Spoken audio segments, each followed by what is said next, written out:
I am so glad to be back with you all today. Let me get here to the slide here.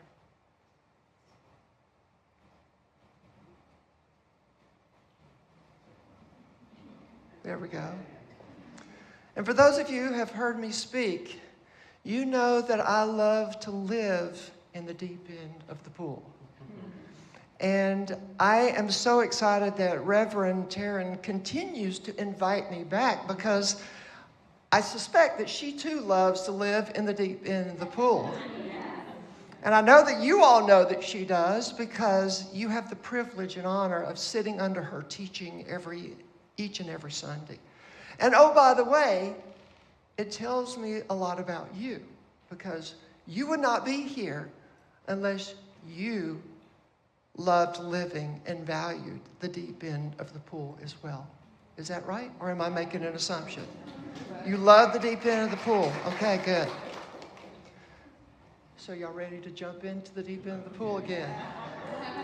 Today's conversation around embracing uniqueness, a new way of navigating difference, will be no different. You know, difference and uniqueness, play important roles in our lives. They have distinct attributes that set them apart, while difference focuses on distinctions and variations. Uniqueness highlights individuality. Understanding and embracing, both of these concepts can lead to a deeper appreciation of the diversity and the complexity of the world around us. You know, I've found in my own personal experience that difference can often lead to division, leaving us with an us and them dynamic. You know, being critiqued as good versus bad, legitimate versus invalid. You know, we're living in a world right now that is teetering on the fragility when it comes to navigating difference. And because of this, I feel, and I want to invite us to reframe difference as uniqueness and flip the script on what is feared to allow us to embrace uniqueness. Uniqueness that is safe or perceived safe, non-threatening, and is less challenging to what is defined as, and I use these terms very reluctantly, normal and acceptable. And a granular example of this is people will pay top dollar to visit world-class venues like the Georgia Aquarium and the Atlanta Botanical Gardens to be in awe and celebrate and revere the diversity of the animal and plant kingdom. But guess what? When it comes to doing the same for the human family, we really struggle with that, don't we? So I'm going to give you, if you will humor me a few minutes here this morning, an up-close and personal snapshot, and vulnerable, of the diversity of the human family by sharing an excerpt of my story with you. Are y'all okay with that this morning? Yes. Bring it. All right. Be careful what you wish for. So my story begins at the age of 8 when the little boy that I was being raised as, and oh, by the way, I'm trans.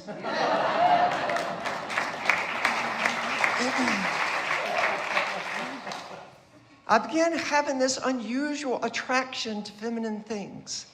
And oh, by the way, just to dispel a myth, this awareness did not come about by reading a book, going to a drag show, being groomed by an LGBTQ plus person, or watching a movie. No, this was as a result of the innate essence of my being evolved, okay? Being, how should I say, coming forth, if you will. So when no one was home, I would secretly slip into my mom's closet and I would try on her clothes. For some reason, I felt at peace when I did this, but for the life of me, I couldn't understand why. I also didn't understand why I didn't want to just play Barbies. I wanted to be Barbie. And now I am.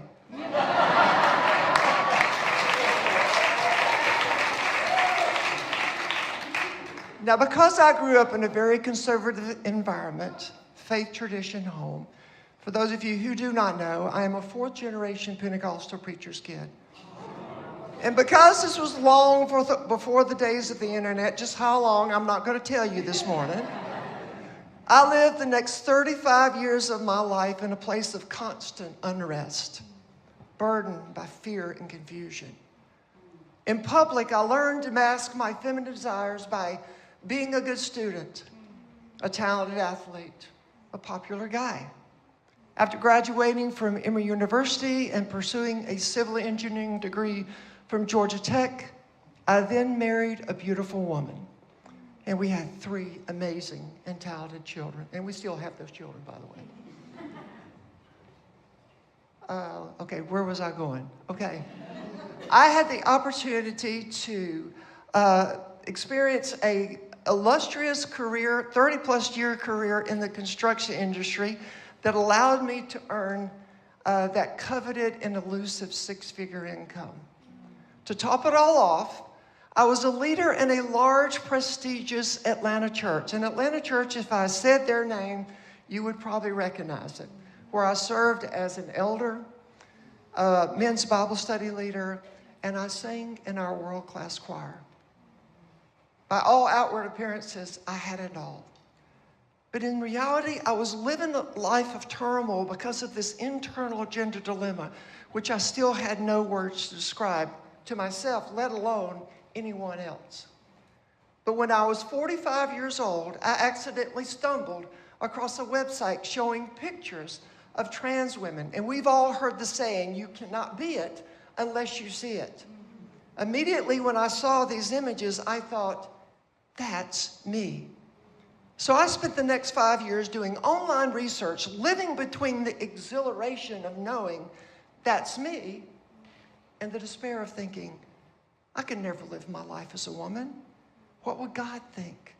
What would my family think? What will my employer think? What will my spiritual community think? What would my friends think? But after 5 years of living in this intense turmoil, I finally decided to get help. And it was in my online research, I found a woman by the name of Ramona who actually made a living dressing biological males as women. Now, this just goes to show you that you can find anything on the internet if you're looking for it. Well, I finally mustered up the courage to call Ramona and make an appointment. On the day of the appointment, as I'm driving to her home, I was just a hot mess. But as soon as Ramona greeted me at the door and ushered me upstairs to her dressing salon, I thought I had died and gone to heaven, y'all.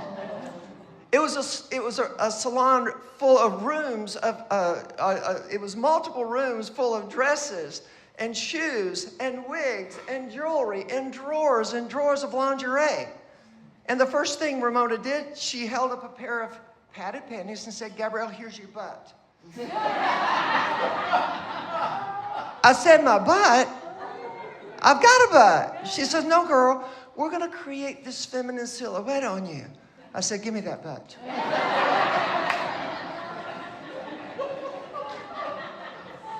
After she got me all padded and dressed with a silicone breast form and the padded butt, she sat me down in her salon chair and started applying the makeup and a wig, things that I'd never done for myself before. Now, all this time that she was doing my makeup and my hair, she was standing between me and the mirror, so I wasn't able to see the transformation that was taking place. When she was done, she looked at me and she says, Gabrielle, are you ready? With my heart beating wildly, I said, I think so. It was at that moment, Ramona stepped away from the mirror. And there, for the very first time, I saw myself on the outside as the person I knew I was on the inside. I was 49 years old and meeting myself for the very first time.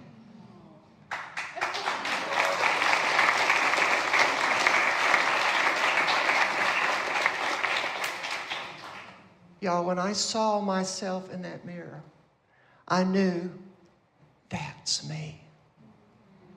Well, as you can imagine, this was a very emotional and heart-wrenching moment for me. And I began to weep there in Ramona's chair. And she says, no, Gabrielle, Girl 101. If you're crying before I put the makeup on you, not afterwards.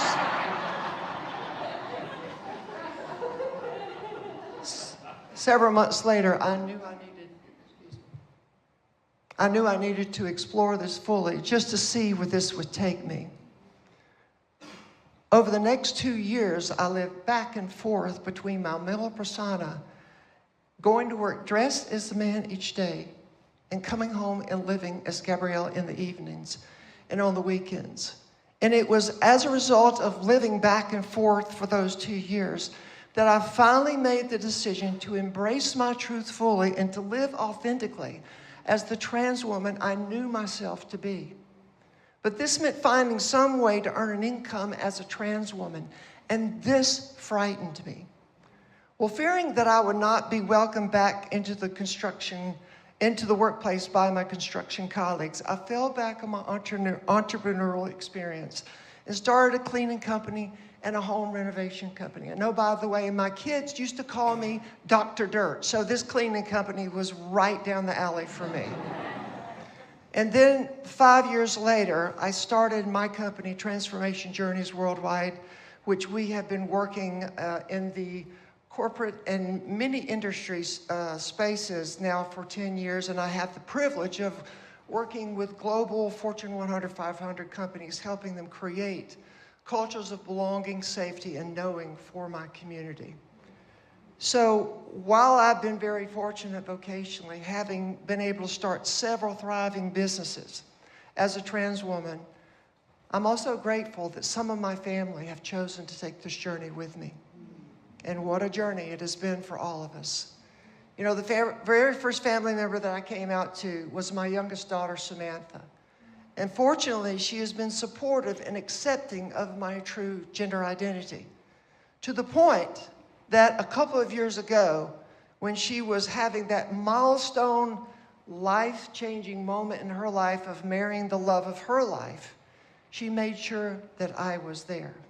Unfortunately, my oldest daughter wasn't at a place in her journey with me when she was married. My ex-wife, oldest daughter, and son have had greater challenges around my transition, but over time are starting to make peace with it in their own ways. And unfortunately, my parents and my sister have not had any contact with me since coming out 15 years ago. Not because I have not wanted to reconcile and attempted to reconcile with them, but because they have refused to acknowledge these attempts. So while my journey hasn't been easy, and I know my loved ones have experienced many challenges with it, I now know that I'm happier and more whole than I've ever been in my life. And I'm grateful to finally be realizing this internal and external alignment that I've needed and wanted in my life for so long. And thankful that I get to live my life out loud each day, helping create a world that works for everyone. Now that was 15 years in 7 minutes? Now I share my story with you this morning because I believe it emphasizes a concept that I want you to understand with me today. A concept that is very personal to me as a trans woman. That is, it speaks to my uniqueness as a human being and downplays my difference by highlighting what we have in common. Hopefully you heard in that story that I'm a daughter, I'm a parent, I'm a grandparent, and I don't want to see anybody doing math in here yet. I'm a business owner. I am so much more. I am just another facet of the human experience. And this point is important when it comes to accepting and embracing others whose lived experiences might be a little bit more nuanced and complex than our own. You know, I can tell you that as a transgender woman, oftentimes when I walk in a room, I am the only one like me in that room. And more times than not, people respond by disengaging with me out of fear of the unknown because they perceive me as what? Different. That's right. With nothing in common. You see, how we perceive a person oftentimes determines how we meet that person where they are. My own experience with this has taught me that if we approach people from the perspective of their uniqueness rather than their difference, this changes the outcome of that person's experience drastically. And this is very important for y'all right now because you are living in a moment to welcome a new minister into your midst who is trans, right? I want you to hear this, okay? And kudos to that. Yes, kudos to y'all for doing that. So consider this. When we encounter a person from the perspective of their difference, we are more apt to view that person's experience through the lens of our own experience with a lack of understanding of their experience. We struggle with relating to them. We struggle with finding commonality. And as a result, the person is perceived as other. Consequently, we pull back out of fear of the unknown and we withdraw to avoid the risk of feeling uncomfortable, being inadequate, making mistakes, and I could go on and on with y'all on this. This can lead to not acknowledging or even ignoring that person's humanity, inevitably resulting in them feeling overlooked or tolerated.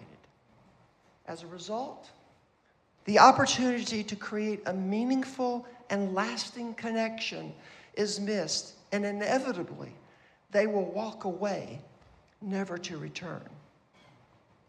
Conversely, if we engage with the person from the perspective of their uniqueness, we can approach that situation, that person, from a place of curiosity, understanding that a person's humanity, even though it might be nuanced or different from our own perspective, that is nothing to fear, that is not a threat, and that it isn't any more or less legitimate or valid than our own.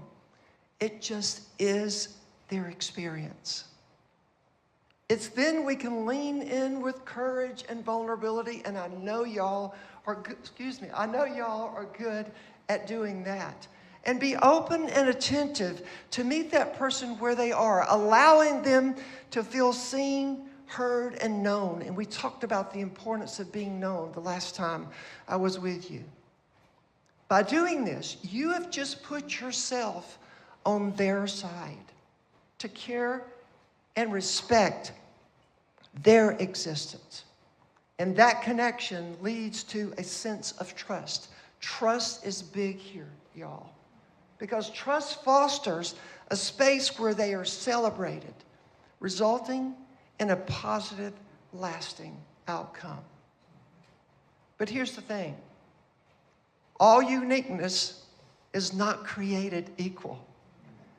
Because of this, we have to understand that the challenges and barriers that someone may face might require us to be nimble and flexible with our creativity, understanding that what might work for one might not work for the next. And if you are of the mindset, we don't have a problem with anybody, Gabrielle. We treat everybody the same.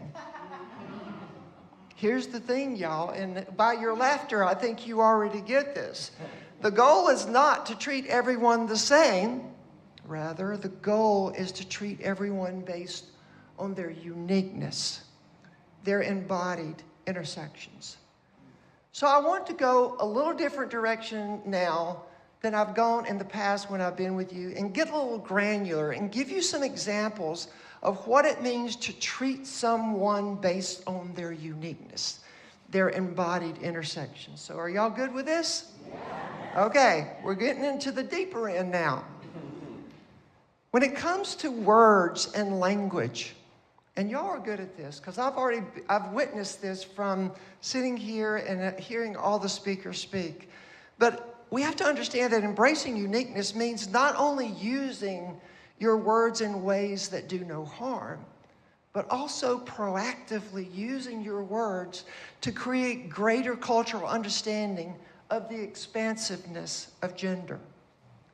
So let's look at a couple of examples of both, avoiding words that do harm and using words proactively to do good, starting with the words lifestyle, choice, and preference. Now, if you didn't know, as a transgender person, I'm not choosing to live the lifestyle of a transgender woman any more so than you, as cisgender people, are choosing to live the lifestyle of a cisgender person. No, this is just who I am. I am trans, just like you are cis. I want to make sure everybody understand the term dead name. Okay, if you don't, I want to explain it. Dead name is using someone's pre-transition name.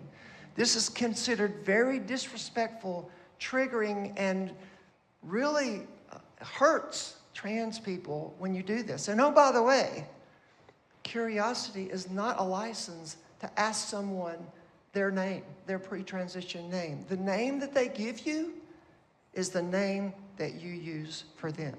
Clear? A couple of years ago, it was actually considered respectful to say, what are your preferred pronouns?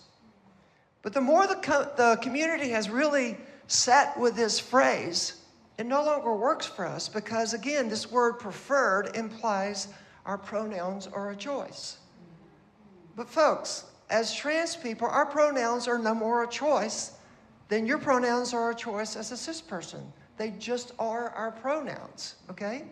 So in lieu of saying, what are your preferred pronouns, you say, what are your pronouns or what pronouns do you use? And this next bullet, identify as, actually is a late-breaking development with the community, y'all, okay? Because think about it. Cis men, cis women, do y'all walk around saying, I identify as a man or I identify as a woman?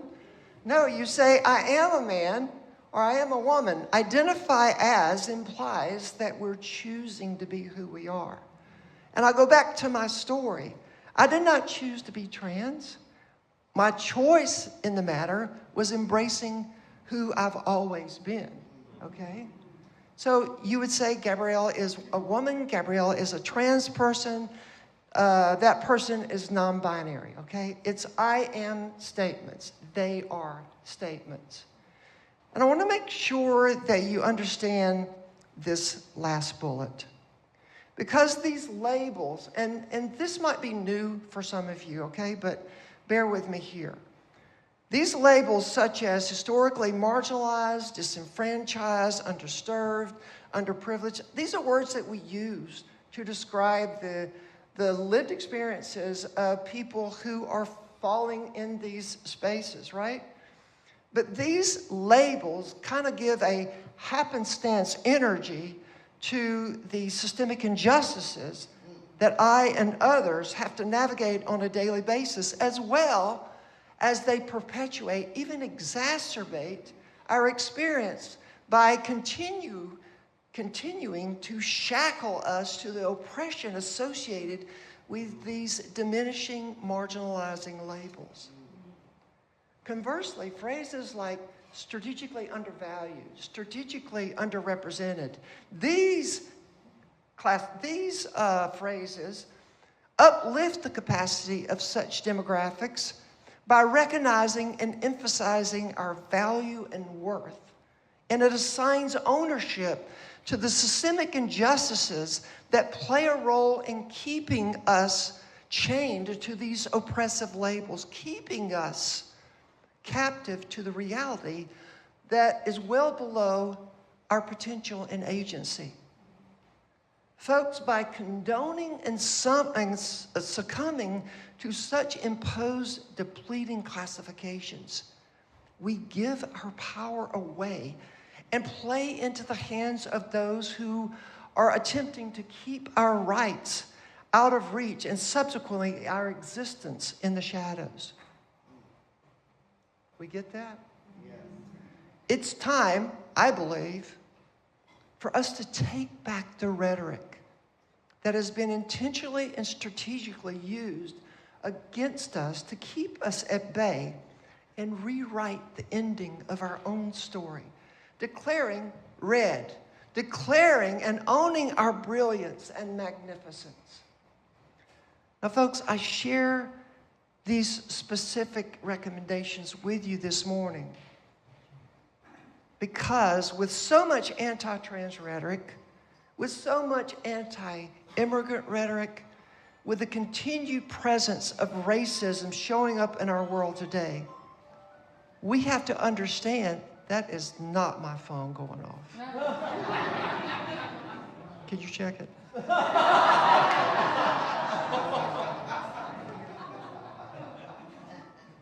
Y'all, bear with me. Just swipe it up. Thank you. So embarrassed.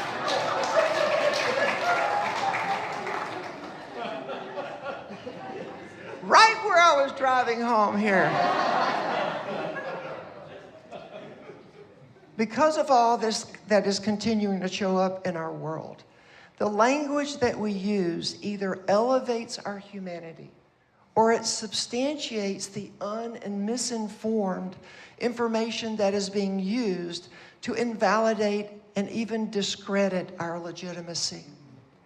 And I, for one, and I'm hoping you're with me on this, I am not interested in giving my opponents any more ammunition.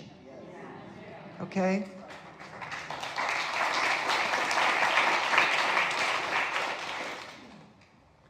Now, because uniqueness is not created equal, I want to invite you to spill some tea with me this morning. Y'all interested in doing that? Yeah. When you are referring to the experiences of our community and you use the words gay and straight, guess what? That doesn't capture all of our experiences because these two terms are sexual orientations. So if you're wanting to highlight the experiences of the community, include trans and cis. And I also left something off that, intersex. Include, it doesn't matter if you're gay or straight, cis or trans or intersex, you are all welcome here. When you say something like that, I feel like I belong to that statement, okay? The next one is very personal to me as a straight transgender, I was about to say cisgender, a straight transgender woman. Y'all get that? Straight transgender woman, right? I have a boyfriend, all right? So when you're using the term homophobia to refer to the discrimination and the violence that the community experiences, I am left out of that, okay? So if you want to include my experience, reference transphobia, also interphobia. This is the violence and discrimination that intersex folks experience.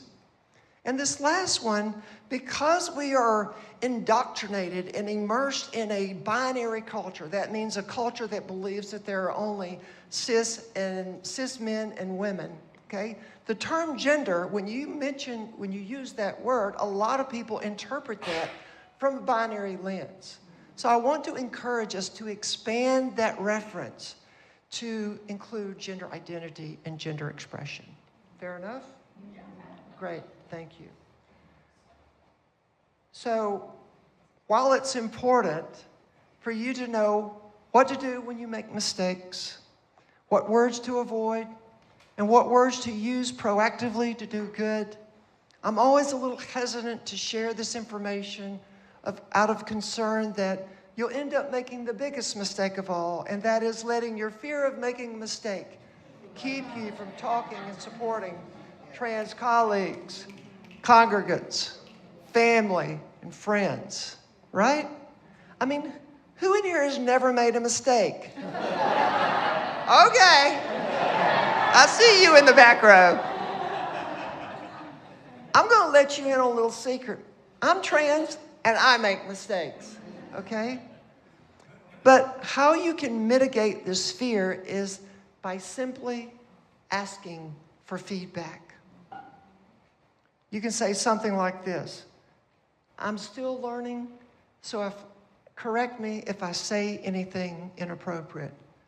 Look, trans and non-binary people, folks, know that people are going to make mistakes from time to time. But if you're proactive telling us that you're open to feedback, then it makes it so much easier on us when you accidentally say something that is hurtful, because we know that you're wanting to support us and you're open to hearing from us on how you can do and be better.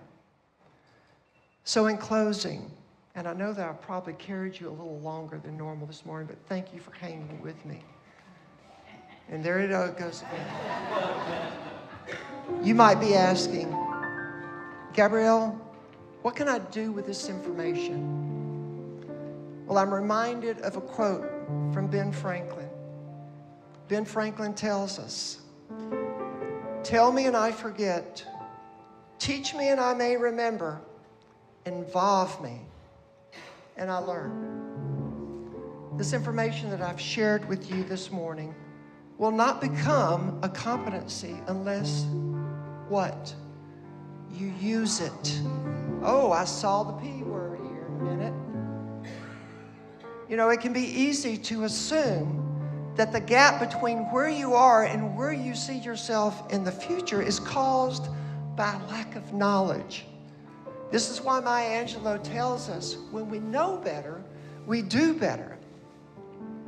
Because we assume that if we know a better strategy, then we'll get better results. That is, we believe that new results is strictly dependent on new information. But what Maya Angelou didn't say in that quote, which I believe she inferred, is that there is a step in between that of knowing and doing, as someone over here said this word, and that is practicing. Involving yourself in the solution. And the good news is, I know each and every one of you are committed to take what you have learned today and involve yourself in the solution. A solution that will not only set you apart to be a light to others, but it will also make a difference with everybody you come in contact with. You know why I know this? You know why I know this? Because of what I shared with you earlier. Because I know by you being here, y'all love being in the deep end of the pool. So will you join me today? I'll let you know the water is really nice here. As John Donahue reminds us, life is full of magnetic interims that call what is different and separate to become one, to enter into the art of presence and belonging. And so it is.